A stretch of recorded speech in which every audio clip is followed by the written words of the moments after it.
All right, guys, welcome back to the Make or Break show. We're hanging out with Mike today, calling in from Northeast Ohio.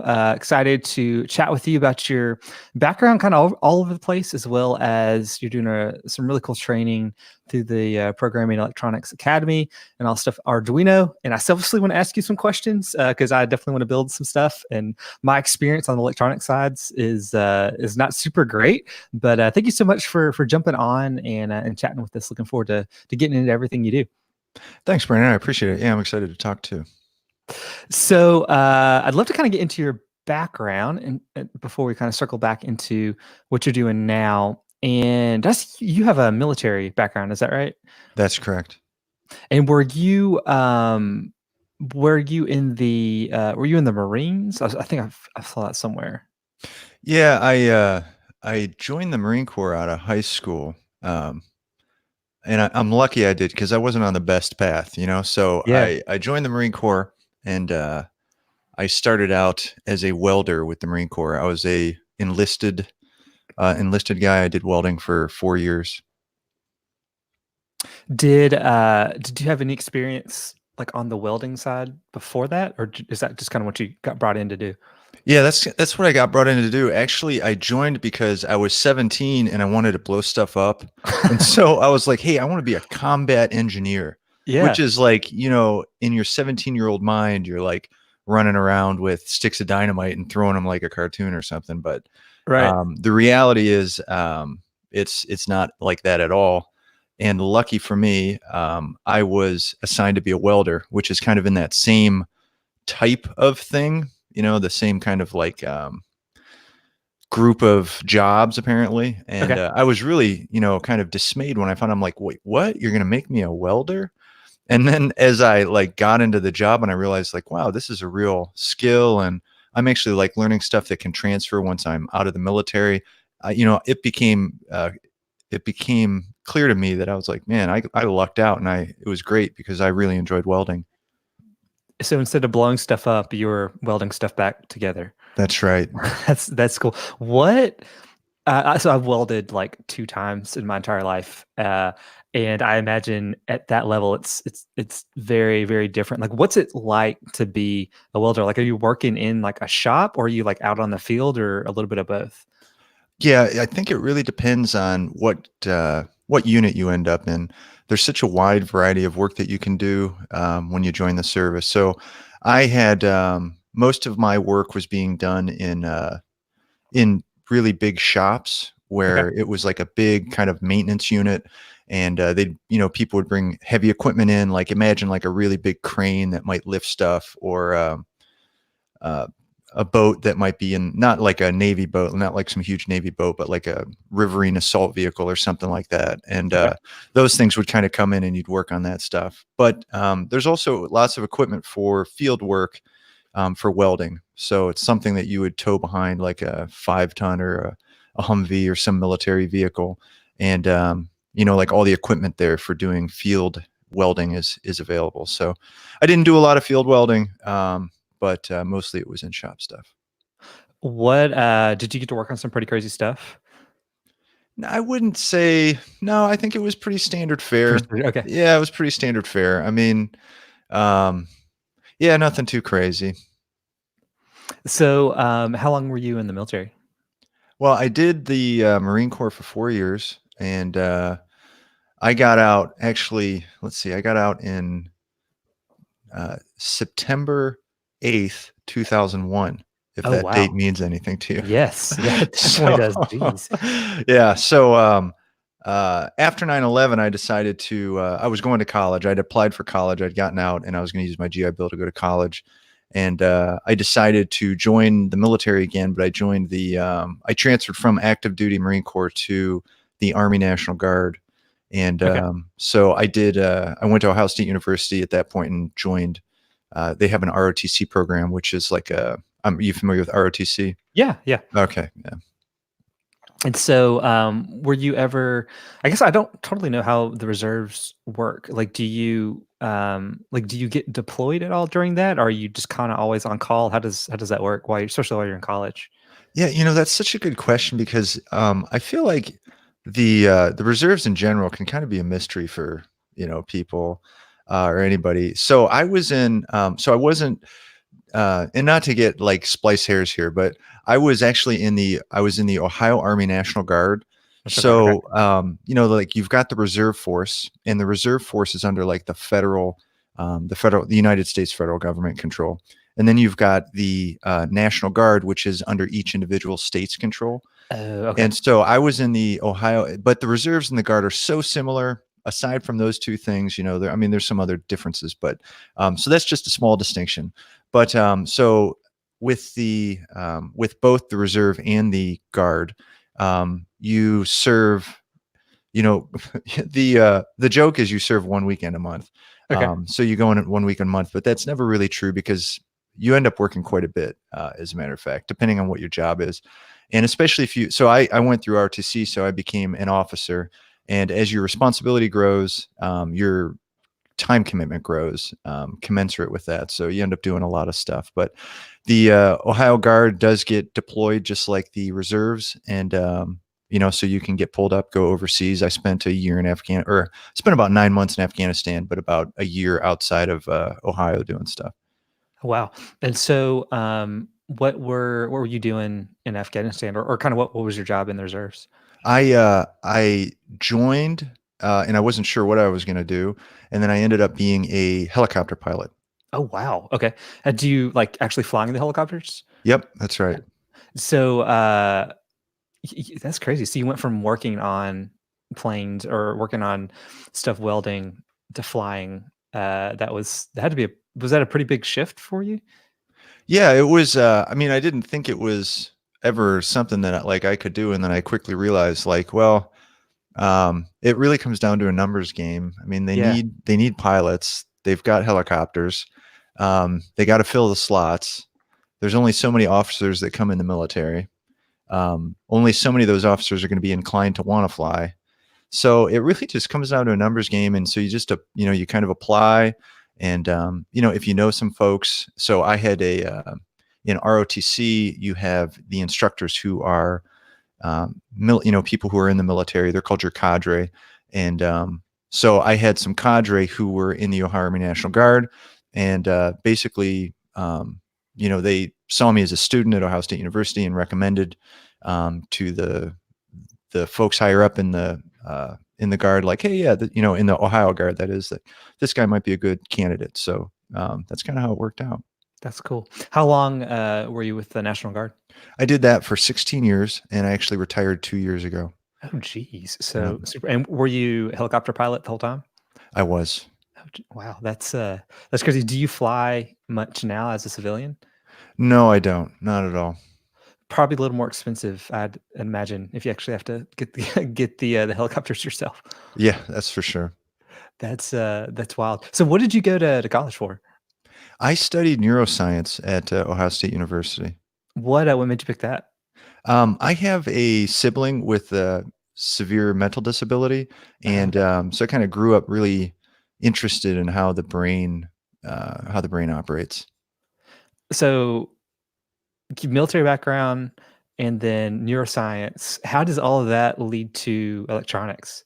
I have no idea. I don't know. When did you first start messing around with electronics, like at the smaller scale? Well, so I was at flight school, and I guess I'm trying to think how old I was. Maybe 24.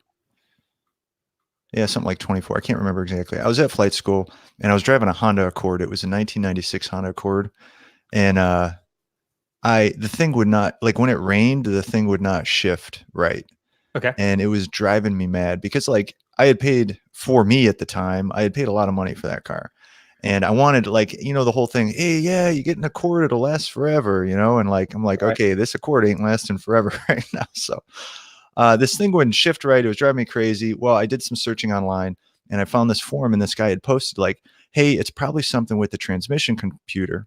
You pull out this little box, and if you see a resistor and a capacitor that are, like, blown out, then and you fix those, you replace those, then you can get this thing to work, and you don't have to take it and spend hundreds of dollars to get this thing fixed. So I thought, okay, well, that's cool. So I go in my Honda Accord, I pull out this transmission computer. It's like under the passenger side, under the glove box, and I opened it up and it was like just like the pictures on the forum. Here's this resistor that's totally burnt out and a capacitor that's blown. And at the time, I couldn't tell you what a resistor or a capacitor was, clueless. Yeah. And I didn't even know how to solder. So I go to Radio Shack and I buy the components that the forum post said I needed to get. And I hit up my neighbor and I'm like, because he knew how to solder. And I'm like, hey, can you solder these back on? You can save me a bunch of money. So he solders them back on the resistor. It was literally just a resistor and a capacitor. Solders them back on.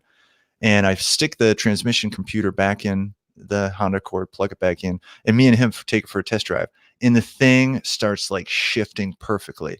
Yeah. And I'm like, I can't believe that two small electronic devices can change an entire system like this. And it just boggled me. And like when I watched him solder, I was like, okay, maybe, this is really neat. Now at that point, it was like that point when I was like really caught with this whole electronics thing. Like, how cool is that? And it was about, maybe 30 seconds after that, my car started to smoke. And I'm like, what? Well, and a bunch of smoke started coming out of the area where we had just put the transmission computer back in. So we drive back home and we realize that he'd soldered in the capacitor backwards. It was an electrolytic capacitor. Oh, and so no. it's got a polarity to it. So he'd soldered Yeah. it in backwards. Anyway, we just got a different one, replaced it out, but stopped smoking and that car worked for a long time. So how long ago was that? 15, 16 years probably. Oh, wow. I'm thinking. Yeah. So after that point, did you kind of start going down the rabbit hole, so to speak, and kind of picking up what you could? Yeah, very much. I'm kind of a book guy, so I just, got some books on electronics and just started reading away, doing some projects through the book. And just, it was very much a hobby just because Yeah. I enjoyed doing it. It was fun to do. I didn't have a bunch of kids at the time, so I had some time to kind of just pursue that curiosity. So this was pre-internet or definitely pre-internet to where we are now. And you mentioned books. Like, was it like theory based or project based, or like kind of how did you find yourself like picking this up? Yeah, they were, it was a little bit of both. I'm trying to think of the one that I started with. It was like Tab Electronics or something like that. I think Tab is the name of some company that makes those type of books. But yeah, it was, a little bit of theory. And then just some, hey, buy these parts, kind of put this together and stuff like that. And there definitely was still internet at the time. It wasn't that long ago, but it wasn't anywhere where it is like it is now. But I really enjoy reading books. So that's kind of, I think probably why I turned to the book first. But So were there specific like projects that you had in mind? Like, did you go into it like, I want to make this, so kind of let me figure out all the things I need to do to make that work? Or kind of what were some of those kind of first early things that you worked on after the car? yeah, it's funny. Like I just like learning stuff. So for Okay. me, it was Yeah. really just like a curiosity thing. Like Yeah. how does stuff work in general? This electronic stuff work in general. So I didn't have any like major project pushes like, oh yeah, I really want to build this or I really want to build that. And kind of even to this day, that's a lot of it for me. I don't know if it's like a lack of creativity on my part or what, but it's more of just like, I feel like I let my curiosity kind of take me where I want to learn. And I don't necessarily have a lot of unique project ideas or anything, but one of the projects I did work on, which I still have in a closet somewhere, is a power supply, a variable power supply. And it was really fun to make. Like some big transformers on it. And, it'd be something like you plug into wall power and then you can get a regulated voltage out Oh, cool. to use like a bench power supply essentially. And I think that was the first like kind of big project that I worked on. And I really had fun doing it. That's neat. So you said 16 years ago, and I know at least with me, when I have hobbies, maybe they'll last like a year or two at most. But what about electronics made it stick around like for nearly 2 decades for you? That's a good question. That's a good question. Well, I guess I feel like there's always, for me, maybe it was because there's always like more to learn. You quickly realize how little you know when you start really digging into something. Yeah. And I still, geez, I'm no professional, electronics engineer by any stretch. I didn't take any of it in college. So it's all just stuff that I've kind of like picked up along the way. So there's so much I've got to learn and understand about it that I guess that maybe kind of has um, kept me going with it. And I also feel like, I guess I also feel like Arduino was like an interesting addition to it, because I think prior to me using Arduino, I was more doing, I wasn't doing much programming that kind of went alongside it. Yeah. In fact, I wasn't doing any, like embedded type of programming. I was doing some like C++ stuff, Right. but not any stuff like that. So I feel like Arduino was like an interesting expansion on it that kind of kept me into it. Yeah. What was when did you kind of first get introduced to like microcontrollers and Arduino? Um, Man, I don't know exactly when that all happened. Um, I can't put my finger on the date, but it was a while ago. And I can't even remember why. Oh, you know what? Maybe I do remember why. And this is silly. This is embarrassing. I don't know. I wanted to, gosh, I shouldn't even, this project is so stupid. You're going to laugh at me. But I had this idea, like, I was interested in sensory modalities. Like, how can we, um, how can we use our, how can our brain interpret stimuli? Okay. And so in college, one of the things I studied in neuroscience, I worked in a laboratory and we studied olfaction, like the sense of smell. Okay. Yeah. And olfaction's pretty interesting sense. Like how does the nervous system like decipher what a smell is? How does it encode what a smell is? And like in the neurosciences, gustation and olfaction are kind of like um, they're two senses that are kind of like, I don't know, share some research, I guess. And because they're two, I feel like, and it's been so long since I've been in college, and I was never a professional researcher by any stretch, but um, they're they're two senses that are kind of like overlooked sometimes. People are always talking about vision and maybe proprioception and stuff like that, but olfaction, gustation, maybe not so much. And anyway, so I was introduced to this whole like gustation, like how do you taste things, whatever. And I started thinking like, well, what if could we use the tongue to somehow impart information to ourselves outside of like taste? So for example, this is yeah, I'm gonna get somewhere with this, I promise you, Brandon. No worries. No worries. All right, so what I did is I made this little perf. I took a piece of perf board and I laid out like a little matrix of electrical connections, basically. Okay, so like a bunch of point spots. And I got it set up so that I could apply a voltage to all those different point spots. And what I was trying to do is like basically draw a picture. So just, picture a, I don't know, 10 by 10, 10 rows, 10 columns or something like that. And like just some ASCII character on it, like an E or an A or something like that. And I was curious if that electrical stimuli applied to my tongue could I distinguish what that is? Like the location of that stimuli on my tongue. I know, I know you're probably like, what are you talking about? But No, that's cool.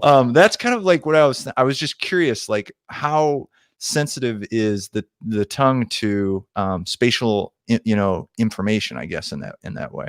So I think I was like messing around with that project, trying to figure out like how could I turn on, how could I turn on different parts of that matrix or that array in different ways. And I think that's how I actually stumbled on Arduino. That's cool. And how far back was that, you said? I want to say like, what is this, 97? I don't know, 10 or 11 years. My Oh wow, so timeline's, a while yeah, back. Yeah. yeah. So while you were still in the military, was that still your full-time job as well? It was my full-time job for a while. I was an aviation safety officer at a National Guard facility. Okay. And so I did that for 6 years, I think.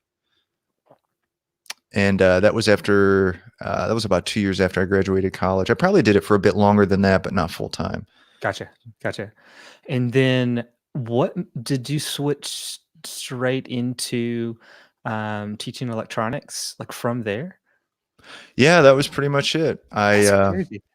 Yeah, I know. I mean, I was just ready I was ready for a change. I was Right. in a position where I could do it because my wife has a good career. So I was in a position where I could kind of just pursue something that I thought would be more fulfilling, a lot more interesting. So what made you want to teach it versus whether you're building projects or selling projects or kind of the education route? Like what was kind of the just you wanted to teach what you had been learning? I think for me, it was a little bit of traction and a little bit of just like how I learn myself. I think I think a lot of people realize, or a lot of people think, if you're learning something for yourself, a good way to kind of take that information and help yourself remember it and internalize it is to actually teach it to somebody else, Right. because you kind of you put yourself on the line a little bit. And so I guess it kind of forces you to do a little more due diligence on what you're trying to learn and understand. And if you can kind of take what you're learning and understanding and formulate it into something that you can then convey in a way that is helping other people. So I think that's kind of how it started. And I was just like, for me, the way it kind of started is I just started putting some videos on YouTube about um, basic Arduino sketches. And I started getting some really like positive feedback on the stuff, and I thought, oh well, this is kind of interesting. So I kept doing that, and as I got more and more positive feedback, I thought, maybe I could make something of this. And when did you first start putting videos up on YouTube? My timeline really sucks, Brandon. I No apologize for worries. that. No, I need to. I don't. I'm trying to actually like look it up right now. I'm sorry. I know. I You forgot. could go to the channel and see when the first video was posted. I don't know. Okay. Um, Yeah. Oh wow. Yeah. It's looks like it's like 7 years ago. So that was you've been on for a long time. A long time then. When did you know that you can make or you could try to make a business around this? um, I never really. I don't know. I don't know if I ever knew it was. Yeah, I don't know if there's any moment, but I think it was when, I mean, you make your first. I don't know. So I guess what I had done is I thought, okay, I had these videos out, and I had a website up, and it was getting traffic. And so I guess when I saw that people were actually interested in it and they were watching videos and giving positive feedback and asking questions, I said, okay, well, it looks like you know, this is potentially a pain point or something. People might be interested in more of this stuff. And so I decided I thought, well, like maybe I could uh,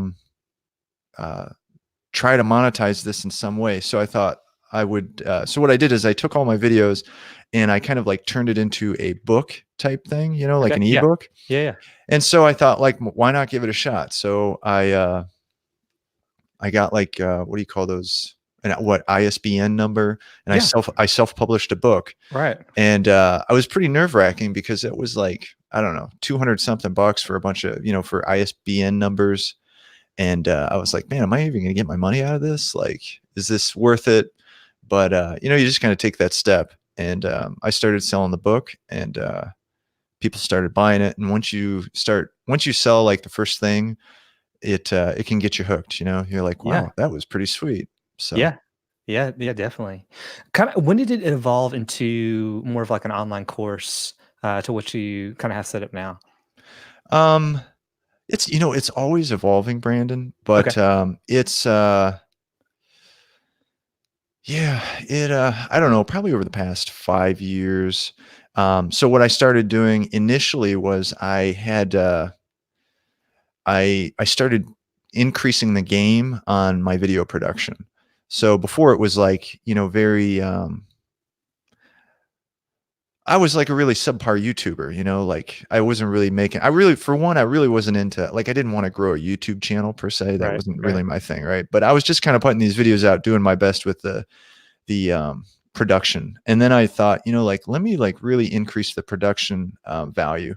So I invested in some equipment and got some other software and started just investing in the quality of the video to try to set it apart from, um, like when somebody's got a cell phone and they're like taking a video of their computer screen kind of thing, Right, right. just to set it apart a little bit. And at the time, it didn't take much on YouTube to do that, but um, the quality in YouTube's gotten a whole lot better. It's pretty impressive, I think. But any case, so I just started doing that, and I started selling a flash drive. I took videos of better production quality, put them on a flash drive, and then I started selling that. And people started buying that, and I thought, okay, well, this is pretty cool. And then I thought, like, maybe I can just put it online and try that whole thing. So I just kind of went with it, gave that a shot, and that's kind of where it kind of ended up. That's really neat. What was it like when like people started either going through your courses or going through your books, and then you started like hearing back from them, but also like seeing the things that they were making? That's that was really cool. It continues to be really cool. It's kind of like my um, favorite feature. This whole, excuse me, favorite feature of teaching. I think probably for anybody who instructs others is to see that you've actually been able to help somebody get somewhere.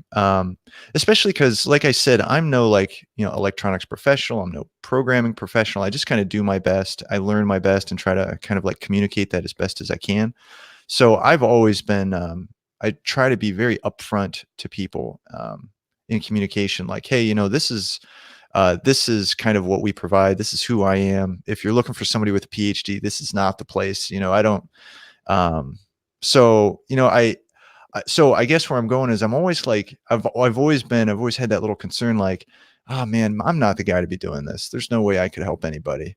But based on the feedback I've gotten from so many people, that, that's kind of what keeps me going.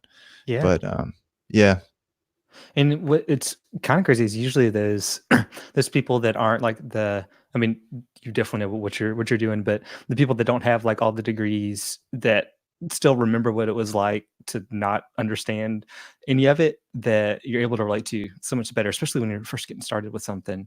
And I've started going a little bit through, I guess, kind of your intro course, and that's what I've noticed kind of right off the bat. I'm like, oh yes, he's definitely speaking to my level right now.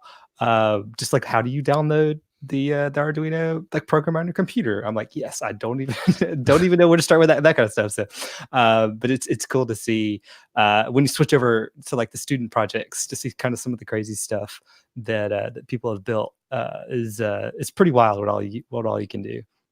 yeah, it is. And Brandon, you bring up such a good point, because I feel like that. So I've started thinking about like, because I really want, like, when I'm after, I think at the end of the day, I just want to be able to provide some type of training that is really effective. I want, when people go through the training, I want them to come out the other end different, with the idea that they're actually going to have a skill that they can like put in their toolbox. That's really what I want. I want effective training. And to that end, I don't know if um, like I feel like a lot of people can get the technical part down, like the nuts and bolts, turn this, turn that, kind of thing. But I think it's really important for educators to be able to empathize with people who just are not familiar with any of it. And it's so easy to forget to forget just what you didn't know at some time. Just like even really simple words that might like have a little bit of jargon that you're sure everybody must know. Probably a lot of people don't know it if they've never Right. been into electronics, or just the way of making an expression, like, hey, I'm gonna, let's do some bit banging. That's just some common, expression. And but it's not, it's not like, I don't know. hey, we'll use SPI or let's do I squared C. Like you can't, you can't go to those places. Right, right. You gotta be willing to like always step back and take a moment to define and that type of thing.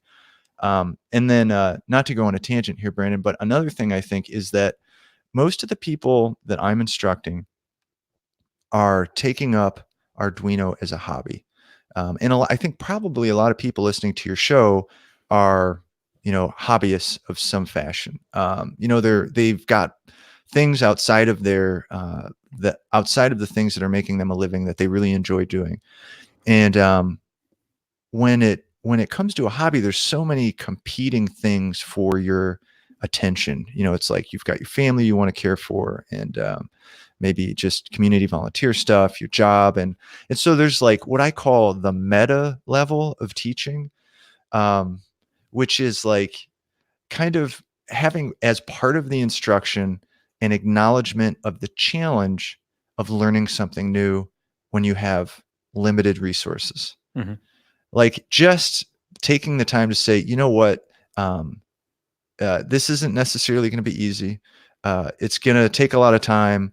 And even if you can only, spend, an hour a week, it's, you should probably focus on these key things because you're going to get the most bang for your buck that way, kind of thing. I don't Yeah. know. Just some thoughts about that. No, that definitely makes sense. What are I think I was listening because I know you did a podcast I think a couple years ago, and I was listening to one of the episodes where I think it was Dan Massey had built like a hover. It was like a hoverboard, but it wasn't a hoverboard, but it was like the Captain America shield, which is pretty crazy. But what are like some of your, I guess, kind of favorite projects you've seen people work on? Yeah, that's a good question. The Dan Massey one was great. Yeah. That was really fun. And if anybody hasn't seen it yet, it's hard to explain, but that was probably one of my favorite ones. Dan's a great guy. He's a Canadian and retired school teacher now, but he does a lot of stuff like in the community too with kids. So he was a Oh, great cool. guy. Yeah. Yeah. So I really liked that one. There's a lot of teachers out there too who are doing really cool stuff in their classroom. So one gentleman, he built like this gardening system. What do you call that? Aqua. There's a word where you've Like got. hydroponics Yeah, or that's what it okay. is. Yep. Yeah. Yeah, he did that in one of his science classrooms, and it Oh, was all neat. controlled with Arduino, and he had his students kind of like working it all in, and that was pretty sweet. Um, and I'm trying to think of some of the. I have such a poor memory. Let's see, the one I just did.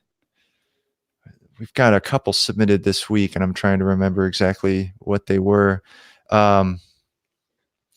One guy was just kind of playing around with getting circuit boards made, and so he just went and had a circuit board made, kind of following some plans, but he wanted to kind of experiment with like, well, what's it like to actually get a circuit board built when I've got my project built on a breadboard, but I want to go to a circuit board. So he kind of went down there, and it wasn't so much the project that he was interested in, Yeah. but it was just like the process of like, well, how do I get go from breadboard to printed circuit board kind of thing.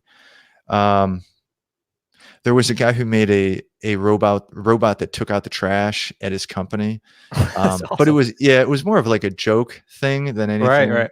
right. That was really cool.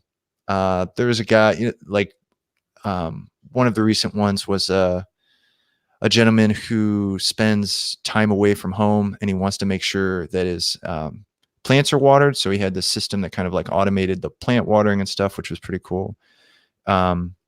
Another guy had, I don't know, there's so many. I guess I don't have a favorite. And one I liked was this guy works at this power plant in California, and he like once people realize that you're good at some type of hobby, you're probably familiar with this yourself, Brandon. People start asking you to do stuff for you, you know. Oh, yeah, yeah. Well, like the people at work, they knew that he was like, good at electronics and stuff like that. And so they're having a retirement for one of the guys, and they wanted him to make a lamp out of like, so they just have like stuff laying around the plant, like that's, like some old part for this or old part for that Yeah. somebody in the industry, they know what that widget is or whatever. So they had him make a lamp, but the lamp had like some of these widgets kind of embedded into it, and it had these different selector knobs from one of the old pieces of equipment where you could press and have different settings. So I thought, it was just like this unique retirement gift they made for somebody. I thought that's pretty cool. That's fun.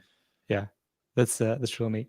For people that maybe they don't have much experience, if any, with electronics, and especially like microcontrollers, do you ever find yourself, or like, how do you like have to sell people on the idea? Like, do you ever run into that situation, or do you usually find people are kind of finding you already kind of interested in wanting to get into it? Yeah, I really don't want to. I try not to sell anybody. I'd rather have people just see, just come and be like, oh yeah, this looks cool. Let me Yeah. check it out. This kind of meets a need that I have. So I generally don't feel like I have to convince anybody. And we have a lot of free resources online. So basically what generally happens, Brandon, is somebody will do a search for Arduino. They've got some specific problem, and they'll come across either our website or they'll come across one of our videos on YouTube. And we've got, I don't know, we've got a lot of videos on YouTube, a lot of stuff on our website. And so people will come by one of those, they'll see one of the videos and they'll be like, wow, I really like how this was explained or whatever. And that's kind of how they end up learning more about us. And then you had mentioned the free Arduino course. They might jump into that and they kind of get the idea like, okay, well, this is what, how this goes. And so they'll jump on. And, I find it's funny, like I personally, I'm very much like a book guy. Mhm. I really like grabbing a book. I guess for some things I like watching videos, or even both, I guess. I like to have some video and a book, but a lot of people seem to approach learning like they would prefer to have some type of video and have somebody kind of walk them through stuff. So that seems to be working pretty well for the training academy we have, because a lot of the stuff is video. That's awesome. Yeah, and that's what I was going to kind of ask, is if people are new to it, like you mentioned the Arduino course, but like, are there any good places just kind of for people to start, just kind of getting their hands wet or their feet wet into this world on like the resources you guys offer? Yeah, I mean, the Arduino crash course is like kind of like it's an introductory course on using Arduino. So, it's focused for people who have like literally zero experience programming or with electronics. Like if you can't spell programming, this course is for you. Awesome. Okay. And it starts, it just starts very basic and tries to use just regular terminology to kind of talk about stuff. And I don't want people to think it like dumbs things down. It doesn't dumb things down. It just kind of, I don't know, moves a little slower maybe. Yeah. And so, if somebody's at a level where they're like, well, I already kind of know this, then they can just skip ahead to, further stuff. Like people definitely have permission to like skip stuff if they feel like, oh yeah, I already got that. But, so that would be a good resource, I think. Cause it kind of starts you off like, okay, I don't, what can I even do with this thing? I'm not even sure what I can do. And, gives you an idea of what you can kind of do. And then it kind of starts setting you up with how you can work with Arduino. That's awesome. And you guys have like multiple courses, right, that people can go through? Yeah. So we've got we do have like right now we've got like a membership program. It's a paid membership program, and people pay either monthly or annual subscription to join, and they get access to a bunch of different courses that we've got. So we've got one on like using the Arduino Uno, well, really the Arduino. It's kind of like the flagship course that we've got, and it really walks through, starts at the very beginning. In fact, the beginning of that course is the Arduino crash course, very similar content. And then it walks you up to more kind of doing more advanced stuff with it.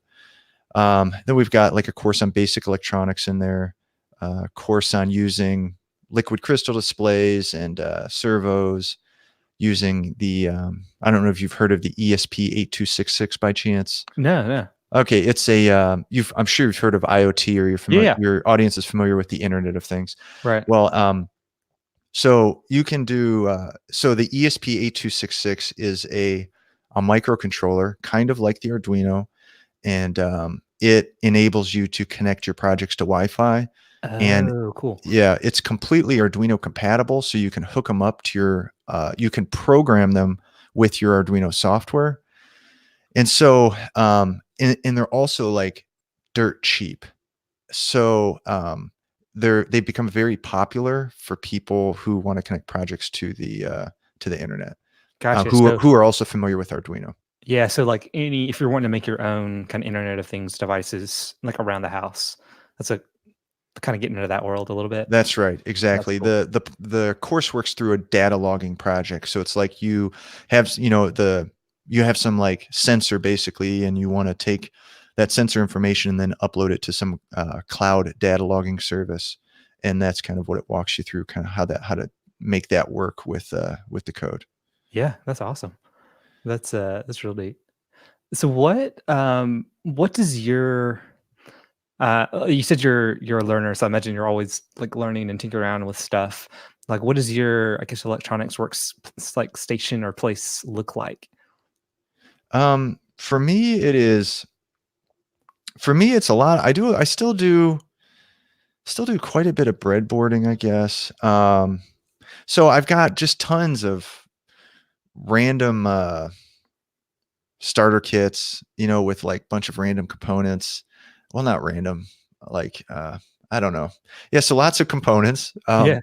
And I've got them I make it sound like they're completely not organized, but that's not the case. I've got a bunch of like bins kind of at quick access that I can use. And so I'll just like breadboard up small circuits and stuff if I have to kind of like clarify something in my head. And I've also got, you know, like just, I don't know, handfuls of different Arduinos that I use. And um, I've got obviously a computer workstation that I program at, soldering iron. I've got an oscilloscope that I'll use occasionally, bench power supply.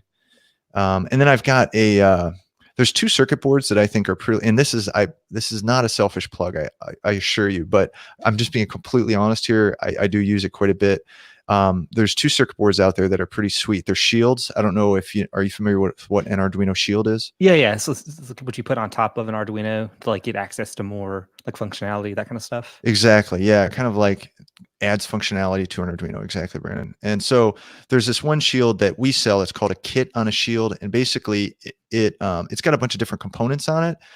And so instead of having to say breadboard and LED, and when I say, I don't even know if people are necessarily familiar with breadboards or not, but it's like a way that you can connect electrical components together Okay. without having to like pull out your soldering iron. So it's a little quicker. Um, that being said, even breadboarding takes a little bit of time, and it can kind of be prone to error. And so if you're trying to focus on the programming side of things, sometimes having something just preset can be a little quicker. So I've got this kit on a shield circuit board that I'll use. And then I also have this other circuit board. It's called a Dr. Arduino, and it's like a troubleshooting circuit board. It does a very similar thing, but I don't know. Those are two tools I use quite a bit. That's cool. And were those shields that you guys like you developed personally and had developed? Yeah, the kit on the shield is one that I developed with, or I developed with the help of a gentleman named Dan Heinsch, and he's got a really cool website out there called Rheingold Heavy too. Just a little shout out to him. Yeah. And he sells like really cool circuit boards, but he helped me make the kit on a shield. The Dr. Arduino, completely different company, but it's just they make a great shield. And I know the guy who I'm familiar with their company and stuff, and the owner, and he's a really great guy. So they do a good job. That's cool. That's real cool. So are you a one-man team or do you have some folks that are like behind the scenes helping kind of run the academy?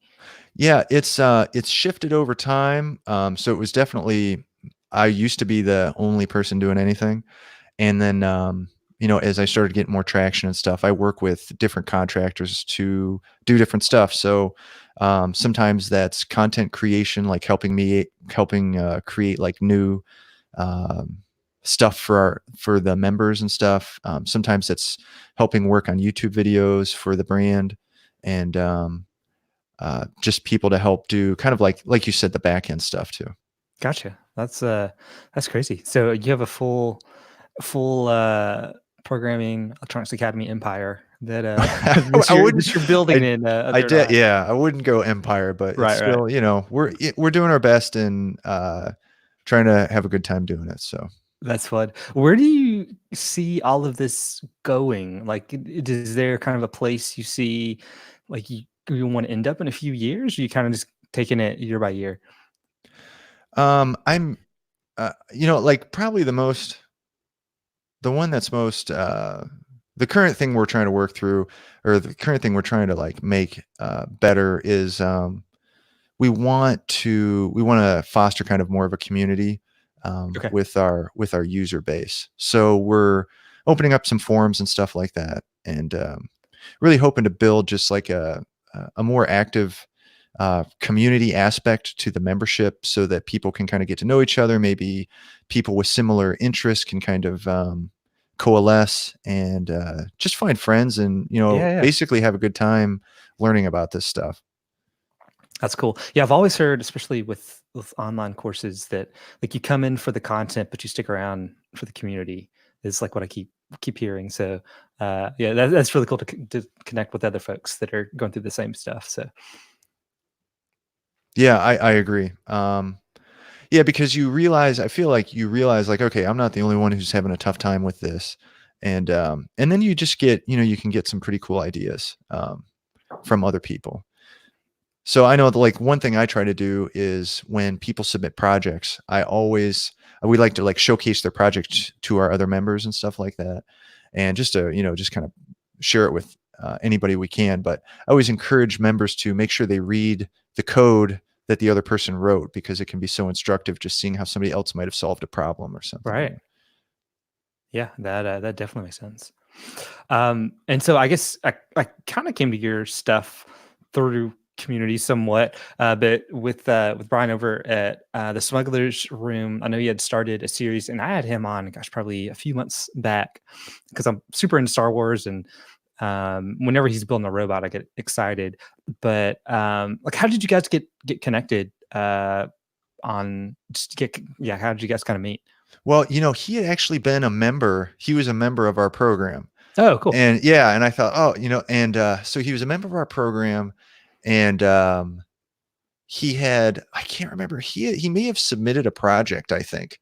And because we really try to encourage our members to submit projects, so we give them like we try to like really make it a cool thing. We actually will, if one of our members submits a project, and we like select it to be featured on our website, we do a donation to this organization called First. I don't know if you've heard of First. No, no.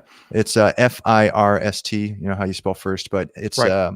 it's a robotics program for young people. Oh, It's cool. actually worldwide. I didn't really know about it either until, I don't know, maybe 5 or 6 years ago, I guess. But they do all types of cool stuff.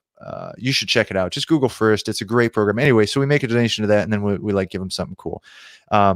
And he had submitted a project, and I think that's how I got to know it. Anyway, and you land on his website, and you realize that Brian's like building he's building a space. When you walk into his basement, you think you're going to be Right. in a spaceship. I'm like, how cool is that? Right, right, right. And I was just blown away. And so I can't, maybe I had stumbled across one of his videos on YouTube, just accidentally, like years later.